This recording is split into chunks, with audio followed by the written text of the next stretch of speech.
Assalamualaikum warahmatullahi wabarakatuh. Good morning everyone. How are you today? Fine? Alhamdulillah. Semoga semuanya selalu baik-baik saja, selalu sehat.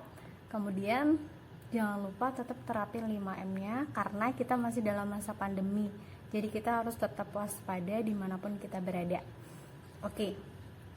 Sebelumnya, Bu Endang sudah pernah nih ngasih tahu ke kalian kalau di pertemuan kita kali ini kita mau belajar tentang,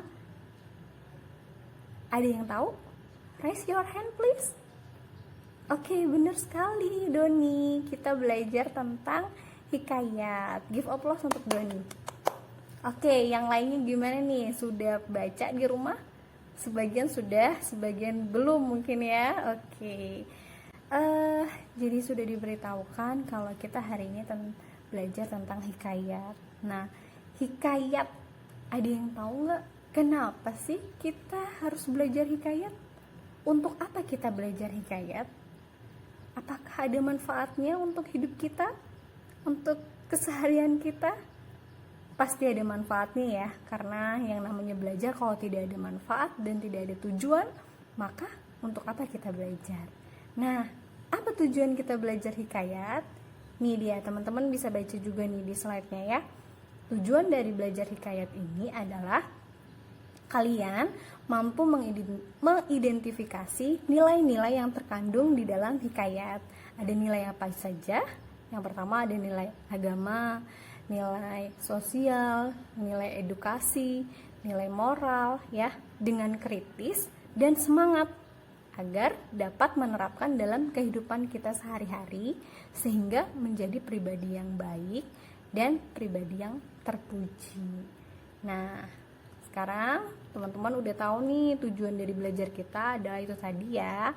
Nah, hikayat itu sendiri apa sih? Teman-teman, ada yang mau membacakan? Ya, hikayat adalah termasuk ke dalam cerita rakyat. Makanya ada banyak ya. Ada apa saja? Ada dongeng ya. Jenis cerita ini tuh ada dongeng, ada legenda, ada mitos gitu ya. Dan masih banyak lainnya gitu ya. Nah, di dalam hikayat ini termasuk ke dalam sastra Melayu. Sastra lama Melayu ya, dalam bentuk prosa. Nah, di dalam hikayat ini menceritakan tentang siapa? Menceritakan tentang seorang pahlawan ya pada zamannya. Ya, menceritakan tentang kepahlawanan pada zamannya, di mana pahlawan itu memperjuangkan negaranya gitu ya dari penjajah misalnya seperti itu. Nah, kalau related dengan keadaan kita sekarang nih, karena teman-teman kan di sini masih sekolah ya, hubungannya dengan hikayat atau bisa diterapkan dalam kehidupan sekarang banget itu apa? Kalau bentuk kepahlawanan, kalau mereka dulu itu berperang melawan penjajah gitu ya. Kalau kalian apa? Dengan cara rajin belajar ya, dengan cara rajin belajar, kemudian kalian bisa mengikuti perlombaan misalnya gitu ya. Terus akhirnya kalian bisa mewakili negara. Nah, itu salah satu bentuk kepahlawanan yang bisa kita terapkan, atau bentuk cinta tanah air yang bisa kalian terapkan sekarang. Kalau untuk perang sekarang kan belum bisa ya, misalnya kalau ada penjajah atau yang lainnya ya. Jadi yang bisa kita lakukan sekarang adalah belajar, kemudian kita bisa ikut beberapa kegiatan yang bisa mewakili sekolah, atau mungkin bisa juga mewakili negara misalnya begitu ya. Nah, di dalam hikayat ini ada nilai-nilainya. Tadi tuh yang Bu Endang sudah sebutkan. Yang pertama ada nilai moral. Nilai moral. Moral, yang namanya moral berhubungan dengan kepribadian kita ya. Kepribadian itu dilihat dari mana sih? Dari akhlaknya. Kalau dia akhlaknya misalnya suka mencuri, kira-kira bagaimana? Pasti dia punya kepribadian yang buruk ya, terus moralnya buruk juga gitu ya. Jadi moral ini yang dilihat adalah bagaimana kepribadian dia. Misalnya dia itu anak yang jujur gitu ya, atau akhlaknya itu bagus, sopan misalnya seperti itu, maka dia masuk ke dalam nilai moral atau dikelompokkan ke dalam nilai moral gitu ya di dalam hikayat ini ya. Jadi berhubungan dengan akhlak ya, kemudian berhubungan dengan etika, budi pekerti, atau dari tingkah laku kita deh. Kalau misalnya kita suka mencuri gitu ya, atau suka mencontek, maka kepribadian kita sudah dipastikan atau moral kita itu jelek gitu ya. Kemudian yang kedua itu ada nilai sosial. Yang namanya sosial itu hubungan antara manusia dengan manusia. Jadi kalau hubungan kita sama teman itu bagus gitu ya, atau sama saudara atau sama tetangga bagus, itu masuk ke dalam unsur sosial gitu ya. Kalau misalnya ada temennya yang naik sepeda terjatuh terus kita buru-buru bantuin, nah itu masuk ke dalam nilai sosial gitu. Berarti sosial kita bagus tuh kalau kita udah seperti itu atau melakukan hal itu gitu. Terus yang ketiga itu ada nilai agama. Kalau tadi sosial hubungan antara manusia dengan manusia, kalau nilai agama itu berhubungan dengan keyakinan ya, dengan Tuhannya atau peribadatannya gitu ya. Jadi kalau bagus sesama manusia sama Tuhan, maka itu masuk ke dalam nilai agama ya. Kemudian ada nilai budaya. Kalau budaya itu kan tentang suatu daerah ya. Jadi kalau misalnya di daerah Jawa itu ada sistem pernikahan yang harus pecah telur misalnya seperti itu ya. Nah, ada juga di daerah lain yang tidak perlu itu, atau misalnya ada perjodohan di daerah lain, ada nih yang pakai sistem perjodohan, tapi di tempat lain tidak perlu menerapkan budaya itu, karena kan kalau budaya itu kan berdasarkan daerahnya masing-masing gitu ya. Nah, itu termasuk ke dalam nilai budaya. Kemudian ada nilai pendidikan. Jadi kalau misalnya dia mau menumbuhkan sesuatu yang lebih baik, terutama dalam pendidikan, nah itu masuk ke dalam nilai pendidikan gitu ya.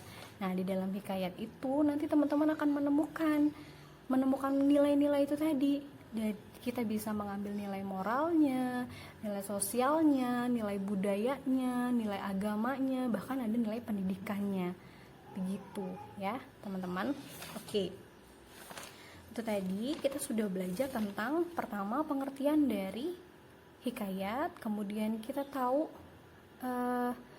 tujuan dari kita belajar hikayat itu apa, kemudian kita tahu nilai-nilai yang ada di dalam hikayat itu apa saja ya, terus bisa kita terapkan dalam kehidupan kita sehari-hari itu tadi ya.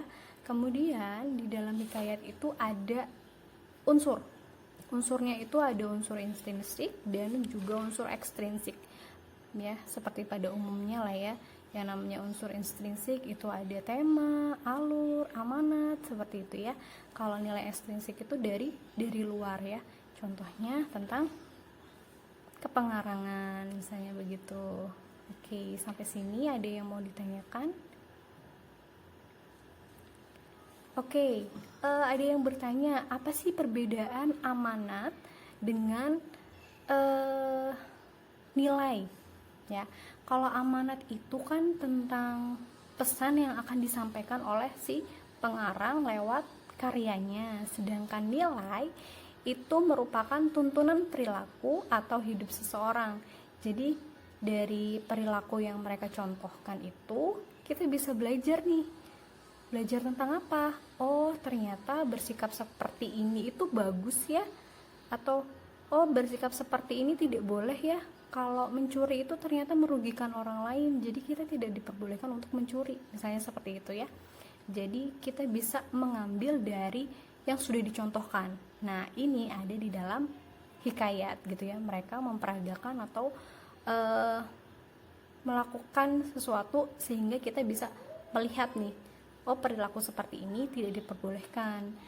Kalau kita tidak membantu orang lain, maka itu nilai sosial kita buruk gitu ya. Oke, bisa diterima jawabannya? Oke, jadi teman-teman tadi kita sudah belajar banyak ya. Ada pengertian, tujuan, nilai, kemudian ada unsur intrinsik dan unsur ekstrinsik. Sekarang teman-teman Bu Endang tugaskan untuk merangkum apa yang sudah kita pelajari hari ini. Kemudian masih ada sekitar 7 menit lagi ya. Untuk pertemuan selanjutnya kita akan mencari teks hikayat ya. Jadi nanti teman-teman silakan di rumah cari contoh hikayat ya. Contoh hikayat bisa teman-teman lihat di internet, ada banyak. Nanti teman-teman lihat seperti Hang Tuah ya, hikayat si miskin gitu ya. Jadi nanti silakan teman-teman lihat, cari. Di pertemuan selanjutnya kita akan bahas contoh dari hikayat. Thank you for your attention. Bu Endang akhiri. Assalamualaikum warahmatullahi wabarakatuh and see you.